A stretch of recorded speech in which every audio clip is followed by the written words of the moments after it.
unannounced visit to the Agricultural Development and Marketing Corporation ADMAC head office in Limbe in Blantyre in partnership with the Ministry of Agriculture. We have more in this report by Charles. I think the need for immediate action to protect Malawians from the effects of price volatility and food shortages.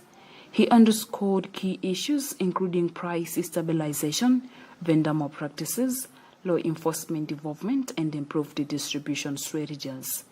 Dr. Usi emphasized the importance of maintaining stable maize prices to ensure food accessibility and called for better management of maize depots. Expressing concern over vendors collaborating with vulnerable individuals to inflate prices, he condemned the practice as an unacceptable crisis. He urged law enforcement to ensure their officers do not participate in or tolerate such malpractices. The government has unveiled plans to distribute maize to various depots while resolving transportation challenges and ensuring the effective use of government resources. Vice President Usi's initiative comes amid a surge in maize prices, which has made it difficult for many Malawians to afford this essential staple.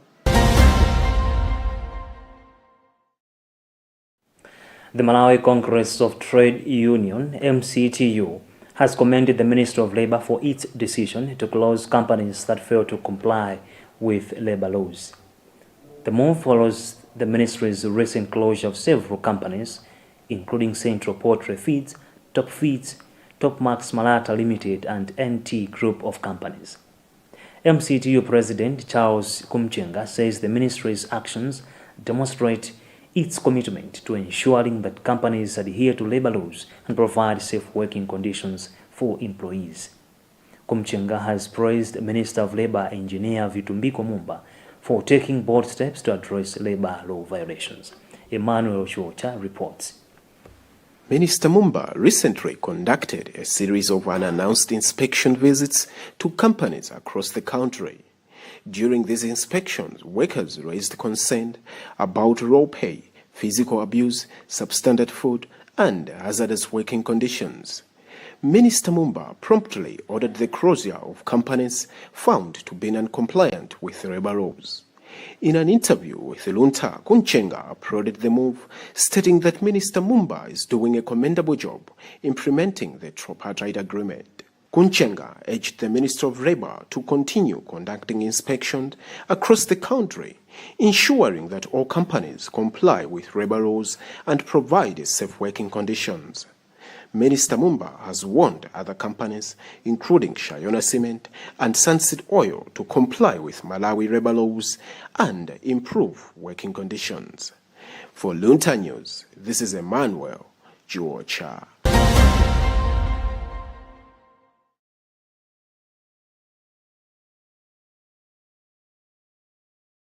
Likuni Girls Secondary School alumni have contributed textbooks and school uniforms to 10 students, totaling to 2.5 million kwacha, in an effort to give kids easy access to high-quality education.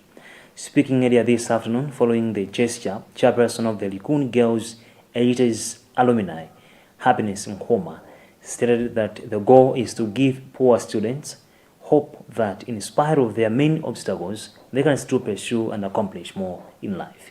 She says they think that by funding education, the results of the students' studies will contribute to the revolutionary advancement of their individual communities. She explains. So we contributed for 10 students here to cater for the needs because it's part of our mission statement and we have to live by that, and we'll continue living by our mission statement that we should help financially, because we realize there are so many needs in the school, but we know we cannot do them all, but the little we can. So that's why we decided to come and contribute to the students, just to make them match with other students that they've got.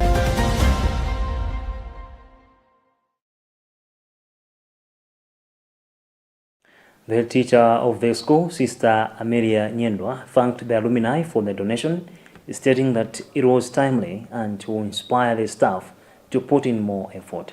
She reveals that in order to improve academic performance, the school will keep teaching the children discipline and conducting ongoing evaluations. The poor girls who have been given uniforms and exercise books, they came with nothing. And for the alumni to come in, it's I can say a very big assistance to the girls because they will settle down. Usually, when they don't have uniforms, even exercise books, they feel out of place.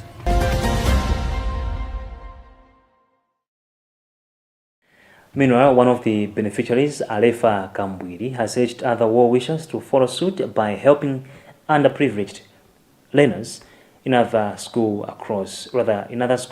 across the country. You're watching the news here on Luntha Television, and you're with me, Brennan Manza. Now, a reminder of our top stories.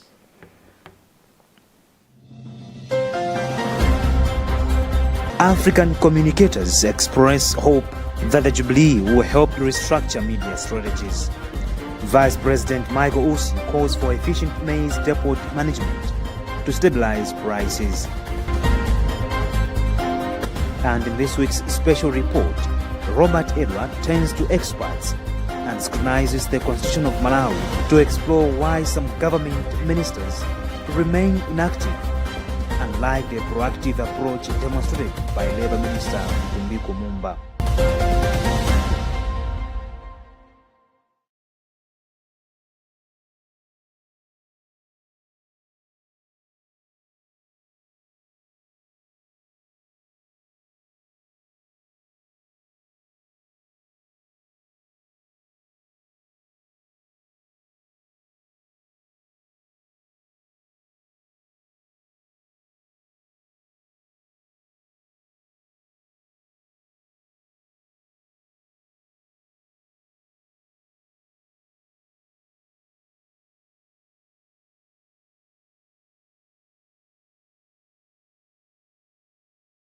Moving on, the Ministry of Mining has announced plans to host a mining symposium to gather input and enhance the country's mining sector, which Minister Kenneth Ezekiel Ngoma believes could significantly revitalize the economy. The announcement follows Ngoma's assumption of office, marking the first staff meeting since he replaced previous Minister Monica Changanamuno. The minister has since called for unity among ministry personnel to achieve national vision and boost the mining sector. He has also pledged to address challenges such as illegal mining and mineral smuggling through effective strategies. Ngoma further underscores the need for regular training for officials to enhance their understanding of key mining sector issues. The symposium is seen as an urgent step towards establishing a more robust and effective mining industry. The mining sector is integral to the country's agriculture, tourism and mining ATM strategy for economic transformation.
Former cabinet ministers, attorneys, and governance specialists agree with Malawians that the country would make great strides if cabinet officials actively carried out their responsibilities beyond simply making introductory remarks.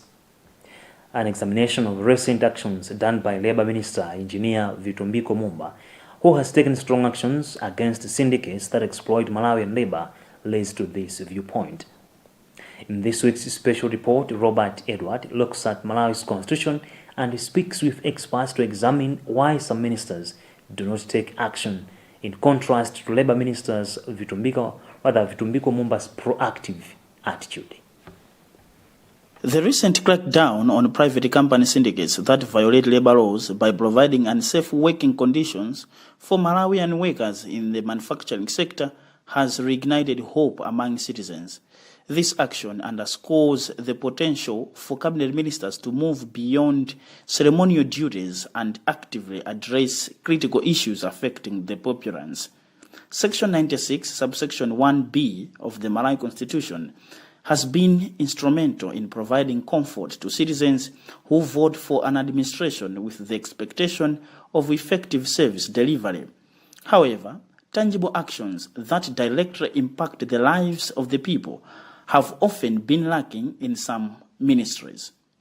Reflecting on the Malawi Congress Party MCP government's tenure, Malawians may recall the decisive actions taken by former ministers of Homeland Security Richard Chimwendo Banda and Ken Zikali-Ngoma, who addressed the issue of illegal immigrants, particularly those of Asian origin, Burundi and Rwanda, residing in the country. These instances highlight the importance of cabinet ministers actively engaging in their mandate to foster national progress and uphold the rights and safety of all Malawians. But to be frank with the truth, these actions were either discontinued or never given the attention as at the maiden of the minister's aggressiveness in the office. Now, on December 12, 2024, President Dr. Zamasewero appointed Engineer Vitumbiko Mumba into the office of the cabinet minister responsible for labor.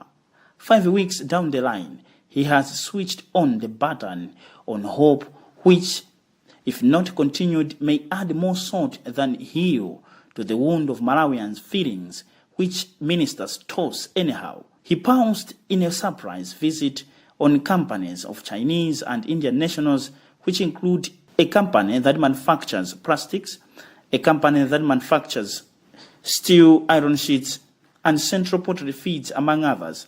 And this is how he acted. What did I tell you today? You said we should not work. What are you doing today? We called your PA asking what we should do. You said we should fix. What did I tell you? Which the PA? Who gave the number for the PA? He gave me the number. Who is he? Number For what reason?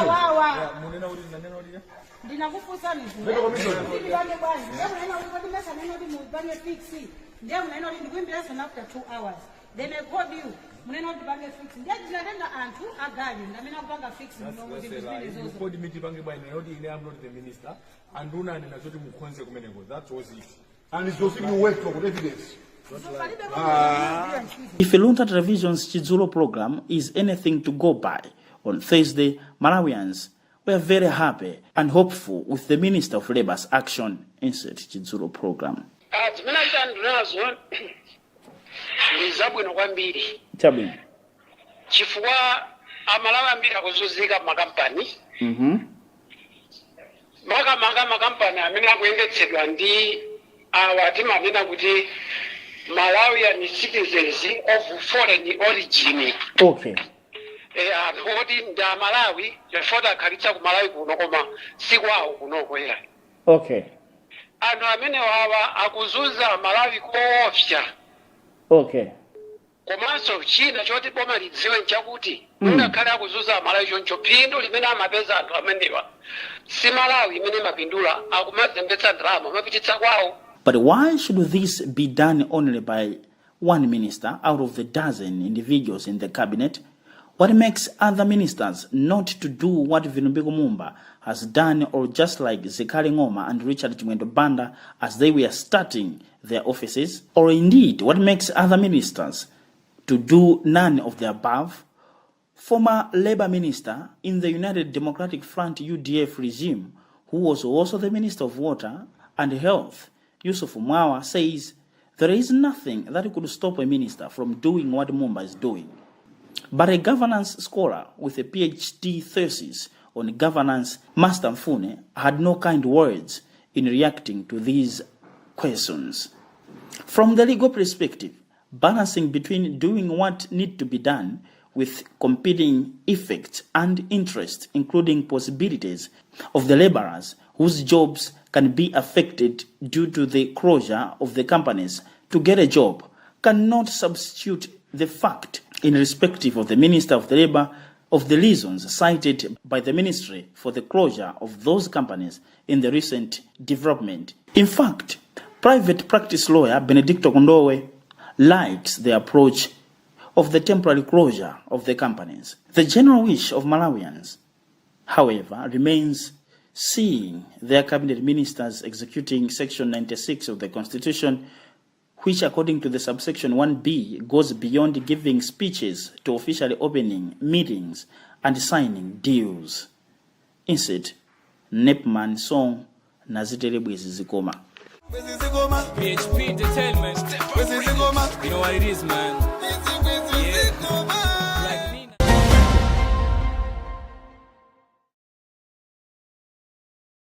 The Lilongwe City Council says the Area 38 dump site will be moved by July 31, July 31st of this year. Concerns regarding the dump site's potential to seriously endanger the health and welfare of local population has prompted this decision. Assistant Director of Health Toko Mphika has stated that the council has made the decision to move the dump site because of the main health hazards it presents to the neighborhood. We have a report. The dumping site has been a concern for residents who have complained about the unpleasant odors, pollution and potential health hazards associated with the site. Mphika emphasized that by relocating the dump site, the council plans to engage private waste management contractors to provide training on proper waste handling and management. Mphika said the move aims to improve the overall waste management system in Lilongwe and reduce the environmental health impacts of improper waste disposal. Mphika stated that the dump site will be relocated along Salima Road. Meanwhile, social commentator Lakembewe praised the Lilongwe City Council's decision to move the dump site and urged the council to ensure the new site is properly managed to prevent similar issues from arising in future. The Lilongwe City Council has been working to improve waste management in the city, and this initiative is part of its broader efforts to transform the city. The council has developed a strategic plan to guide its development initiatives, including improving waste management and promoting a cleaner and healthier environment. As the council moves forward with the relocation of the Area 38 dump site, residents itches for a sign of relief to their environment and quality of life.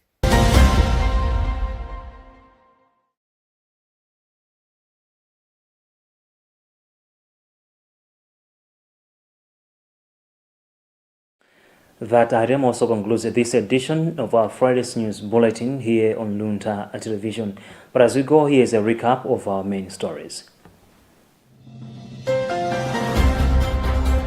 African communicators express hope that the Jubilee will help restructure media strategies. Vice President Michael Usi calls for efficient maize depot management to stabilize prices.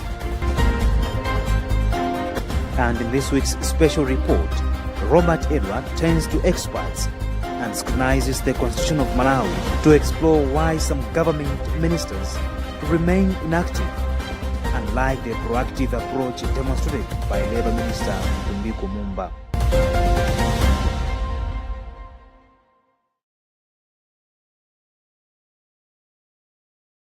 You have been with me, Bernard Manza. Thank you so much for being there, and I'm wishing you all the best as you continue watching the rest of our programs here on Luntha Television, but of course, wishing you the very best of the weekend. Goodbye.